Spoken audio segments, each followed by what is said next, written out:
భారత్ పాకిస్తాన్ మధ్య ఉద్రిక్తతల వేళ సరిహద్దుల్లో తాజా పరిస్థితిని విదేశాంగ రక్షణ శాఖల అధికారులు వివరించారు. మరింత సమాచారం మా ప్రతినిధి అరుణ్ ఢిల్లీ నుంచి ప్రత్యక్ష ప్రసారం ద్వారా అందిస్తారు.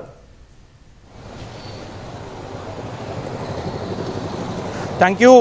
గత సాయంత్రం నుంచి అంటే నిన్న సాయంత్రం నుంచి జరిగినటువంటి పాకిస్తాన్ మూకల సంబంధించినటువంటి వ్యవహారాలు ఏ విధంగా వ్యవహరించారు, ఎలాంటి పరిస్థితులు సృష్టిస్తున్నారు అనేటువంటి విషయాలన్నింటినీ భారత విదేశాంగ శాఖ ఆర్మీకి సంబంధించినటువంటి అధికారులు కొద్దిసేపటి క్రితం వివరించారు. ప్రధానంగా శ్రీనగరు, పఠాన్కోటు, ఉధంపూర్, అదేవిధంగా పూంచ్, రాజౌరి సెక్టార్లో ఈ రకమైనటువంటి దాడులు విపరీతంగా పెంచారని, ఫాస్ట్గా మూవ్ అయ్యేటువంటి ఆర్టిలరీ వెపన్స్ను ఉపయోగిస్తున్నారు అని చెప్పి గతంలో చిన్న ఆయుధాలతో దాడులు చేసినటువంటి పాకిస్తాన్ మూకలు ఇప్పుడు ఆయుధ సంపత్తిని పెంచడము, అదే సందర్భంలో సరిహద్దు ప్రాంతాలు మొత్తం కూడా పాకిస్తాన్కు సంబంధించినటువంటి సైనిక పటాలాన్ని కూడా గణనీయంగా పెంచుతున్నట్లుగా తమకు సమాచారం వస్తోందని, ఇది ఆథెంటికేటెడ్గా ఉన్నటువంటి సమాచారమే తాము చెప్తున్నట్లుగా వివరించారు. అదే సందర్భంలో పలు కీలకమైనటువంటి ఎయిర్ బేస్ స్టేషన్లు, ఆర్మీ స్టేషన్స్ పైన దాడి చేస్తున్నట్లుగా, వాటినే టార్గెట్ చేస్తున్నట్లుగా పాకిస్తాను చేస్తున్నటువంటి వ్యవహారం ద్వారా తెలుస్తున్నట్లుగా కనిపిస్తూ ఉంది. అయితే అదే దాడుల్ని తిప్పికొడుతున్నామని చెప్పి స్పష్టమైనటువంటి ఆధారాలతోనే తాము ఈ రకమైనటువంటి వివరాలన్నీ వెల్లడిస్తున్నట్లుగా చెప్పడం జరిగింది. దీని కొనసాగింపుగానే పఠాన్కోట్ కానీ, పూంచ్ కానీ, అవంతిపురా వంటి అనేక ప్రదేశాల్లో పాకిస్తాను ఫాస్ట్ రేంజ్ ఆయుధాలను ఉపయోగించటము, దీని ద్వారా సాధారణ ప్రజలను ఎక్కువగా భయభ్రాంతులకు గురి చేసేటువంటి ప్రయత్నం అన్ని రకాలుగా ఉపయోగిస్తోందని, అయితే వీటన్నిటినీ భారత సైన్యం పూర్తి స్థాయిలో తిప్పికొడుతుంది. అదే సందర్భంలో కొన్ని తప్పుడు ప్రచారాలకు కూడా పాకిస్తాన్ ఈ సందర్భంగా తెగబడుతోందని చెప్పి స్పష్టం చేశారు. వాటిలో ప్రధానంగా సూరత్ గారు, అదేవిధంగా అవంతిపురా వంటి మరొక 2 స్టేషన్స్లను, సిర్సా వంటి 2-3 ఎయిర్ ఫోర్స్ స్టేషన్స్ను టార్గెట్ చేశాము, వీటన్నిటిని ధ్వంసం చేశాము అని చెప్పి పాకిస్తాన్ ఏదైతే ప్రచారం చేస్తుందో అవన్నీ పూర్తిగా తప్పుడు సమాచారము అని చెప్పి ఈరోజు కొద్దిసేపటి క్రితము సిర్సిరా వద్ద మరొక బోర్డర్లో ఉన్నటువంటి హర్యానా సమీపంలో ఉన్నటువంటి మరికొన్ని ఎయిర్ ఫోర్స్ స్టేషన్స్కు సంబంధించినటువంటి ఆధారమైనటువంటి విజువల్స్ను, ఫొటోస్ను విదేశాంగ శాఖ ఆర్మీ వాళ్ళు మీడియా ముందు ప్రవేశపెట్టడం జరిగింది. అదే సందర్భంలో పాకిస్తాన్ వైపు నుంచి మహిళలు ప్రధానంగా దాంతోపాటుగా మందిరాలు, పవిత్ర ప్రదేశాలను టార్గెట్ చేస్తున్నటువంటి ప్రయోగాలన్నింటినీ కూడా తాము విజువల్ పరంగానే రికార్డ్ చేసినట్లుగా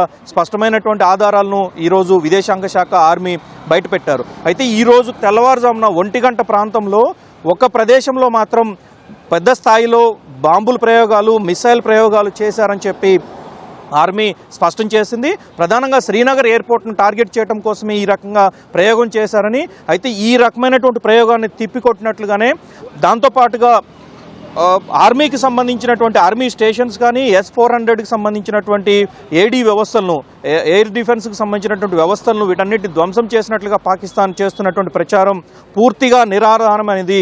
ఇప్పుడు మనల్ని ఎదుర్కోలేక వాళ్ళు చేస్తున్నటువంటి దాడులను మనం సమర్థవంతంగా తిప్పికొడుతున్నాం కాబట్టి అందుకు ఇబ్బంది పడుతున్నటువంటి పాకిస్తాన్ తప్పుడు ప్రచారాన్ని ప్రపంచం ముందు పెడుతున్నట్లుగా స్పష్టం చేశారు. అదే సందర్భంలో విదేశాంగ శాఖ కూడా అన్ని కంట్రీస్కు సంబంధించినటువంటి వివరాలన్నింటినీ తాము ఎప్పటికప్పుడు ఇస్తున్నామని, ఇవి ఏవి కూడా పాకిస్తాన్ ముందు పారట్లేదు కాబట్టే తప్పుడు ప్రచారానికి ఎక్కువగా పూనుకుంటున్నారు.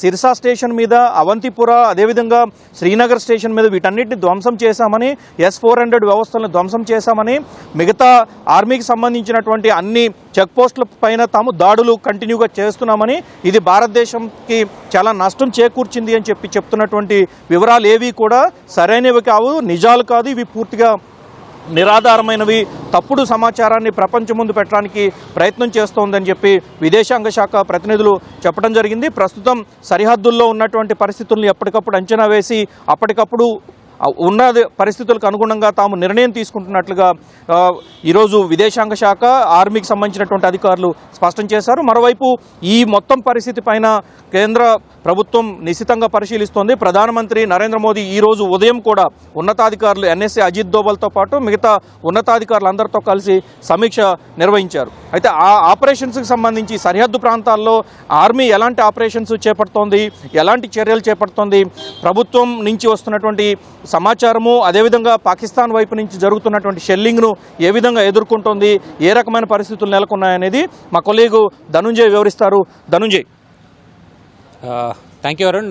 మొత్తం మీద భారత్ పాకిస్తాన్ మధ్య సరిహద్దుల వద్ద ఉద్రిక్తలు అయితే కొనసాగుతున్నాయి. ప్రత్యేకించి పాకిస్తాన్ వైపు నుంచి మిలిటరీ సరిహద్దులకు ఫార్వర్డ్ బేస్లకు చేరుకుంటున్నట్టుగా కూడా రక్షణ దళాలకు సమాచారం ఉంది. ఇది తగినట్టుగానే భారత సైన్యం కూడా సిద్ధమవుతున్నట్టు మనకి సమాచారం ఉంటుంది. ప్రధానంగా ఫార్వర్డ్ బేసుల నుంచి వారంతా కూడా పాకిస్తాన్ ఫార్వర్డ్ బేస్లకి పాక్ మిలిటరీ చేరుకుంటున్నట్టుగా తెలుస్తుంది. ఇప్పటికే వివిధ ప్రాంతాల్లో దేశ సరిహద్దుల్లోనే ఉన్నటువంటి పంజాబ్, అలాగే రాజస్థాన్, జమ్మూ కాశ్మీర్లో ఉన్నటువంటి వివిధ సరిహద్దుల వద్ద బీఎస్ఎఫ్తో పాటు పాక్ రేంజర్స్ మధ్య హోరాహోరీ కాల్పులు జరుగుతున్నాయి.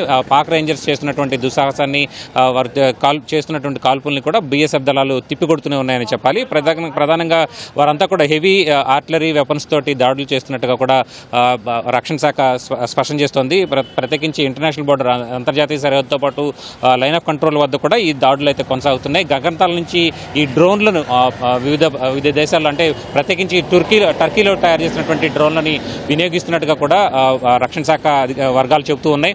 అయితే వారంతా కూడా ఈ ప్రాంతాల్లో ప్రధానంగా పఠాన్కోట్, ఉదంపూర్, భుజ్, అలాగే పంజాబ్లోని వివిధ ఎయిర్ బేస్లని టార్గెట్ చేశాయి. అయితే మన ఎయిర్ డిఫెన్స్ సిస్టమ్ అయితే పూర్తిగా వాటినన్నింటినీ కూడా నిర్వీర్యం చేస్తోంది. ప్రధానంగా వారు చేస్తున్నటువంటి హెవీ ఆర్టిలరీతో పాటు హెవీ ఆర్టిలరీ గన్స్తో చేస్తున్నటువంటి కాల్పులను కూడా మన బీఎస్ఎఫ్ దళాలు, అలాగే రక్షణ దళాలు కూడా తిప్పికొడుతున్నాయని చెప్పాలి. ప్రధానంగా వీరంతా కూడా శ్రీనగర్, ఉదంపూర్తో పాటు అవంతిపోరా తదితర ఆసుపత్రులు, స్కూళ్లపై కూడా దాడులు చేస్తున్నట్టుగా కూడా రక్షణ శాఖ వర్గాలు చేస్తున్నాయి. ప్రత్యేకించి వారంతా కూడా మన భారత వైపు నుంచి కేవలం పాకిస్తాన్లోని మిలిటరీ బేస్ల పైన లక్ష్యాలుగా చేసుకుంటే, వారంతా కూడా పాకిస్తాన్ నుంచి ఇక్కడ దేశంలో భారత్లో ఉన్నటువంటి పౌర ఆవాసాలతో పాటు వివిధ స్కూళ్లు, ఆసుపత్రులను కూడా టార్గెట్ చేసుకుని దాడులు చేస్తున్నట్టుగా కూడా రక్షణ దళాలు చెప్తూ ఉన్నాయి. ప్రధానంగా చెప్పాలంటే శ్రీనగర్తో పాటు అవంతిపుర, ఉదంపూర్లోని మిలిటరీ ఆసుపత్రులు, స్కూళ్లపై కూడా దాడులు చేసినట్టుగా కూడా ప్రభుత్వం వెల్లడిస్తోంది.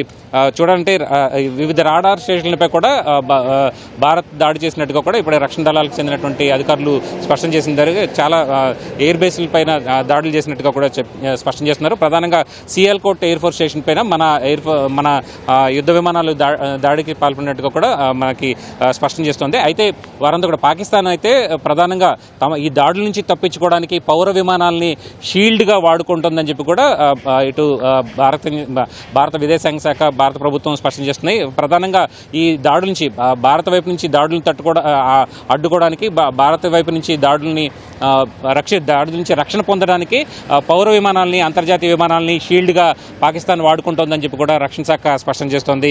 ఇది హక్కులు, అంటే పౌరుల్ని లక్ష్యంగా పాకిస్తాన్ వైపు నుంచి దాడులు జరుగుతుంటే పాకిస్తాన్ కూడా దాడుల నుంచి భారత్ నుంచి జరుగుతున్నటువంటి దాడుల రక్షణగా ఈ విమానాలను అయితే షీల్డ్గా వాడుకుంటుంది.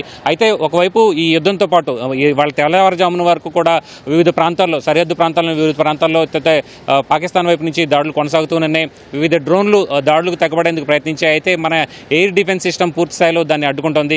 ఒకవైపున ఇలాంటి ప్రత్యక్ష యుద్ధానికి పాల్పడుతూనే అలాగే మరోవైపు పరోక్షంగా మిస్ఇన్ఫర్మేషన్ కూడా పెద్ద ఎత్తున పాకిస్తాన్ ప్రచారం చేస్తోంది.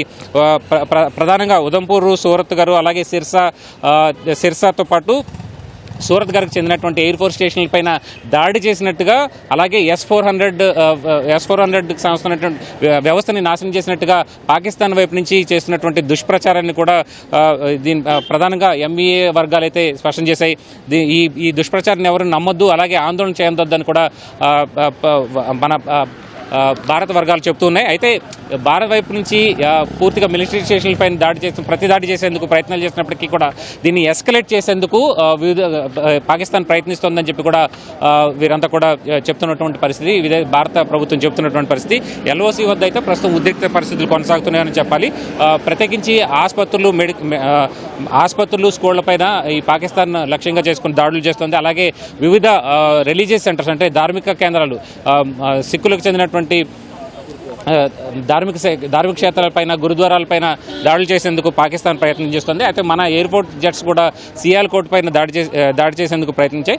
అయితే మొత్తం మీద ఈ ఫాల్స్ న్యూస్ అయితే పెద్ద ఎత్తున ప్రచారం చేసేందుకు పాకిస్తాన్ అయితే ప్రయత్నిస్తోంది. అయితే మొత్తం చూసుకుంటే కనుక ఇటు ఫాల్స్ న్యూస్తో పాటు ప్రత్యక్ష యుద్ధాన్ని నేరుగా చేసేందుకు వీలుగా ఇటు భారత ప్రభుత్వం కూడా సిద్ధమవుతుందని చెప్పాలి. మొత్తం మీద పూర్తిగా ప్రస్తుతానికైతే ఈ ప్రస్తుత పరిస్థితులు గడిచిన నిన్న రాత్రి వరకు ఇవాళ తెల్లవారుజామున వరకు జరిగినటువంటి వివిధ పరిస్థితులన్నింటినీ కూడా ప్రధానమంత్రి ఎన్ఎస్ఏతో పూర్తిగా సమీక్ష నిర్వహించారని చెప్పాలి. తదుపరి నిర్ణయం ఉండే అవకాశం ఉంది. కెమెరా పర్సన్ భాస్కర్తో కలిసి Dhananjay, ETV news, Delhi. Water studio.